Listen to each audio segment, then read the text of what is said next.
How to disable call forwarding in Google Voice. First of all, open your preferred web browser and go to voice.google.com.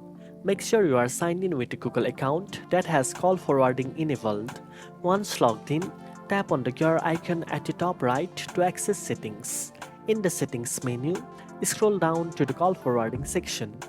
Here you will see all the phone numbers that have call forwarding enabled. To disable call forwarding, simply toggle the switch off next to the number you want to stop forwarding calls to.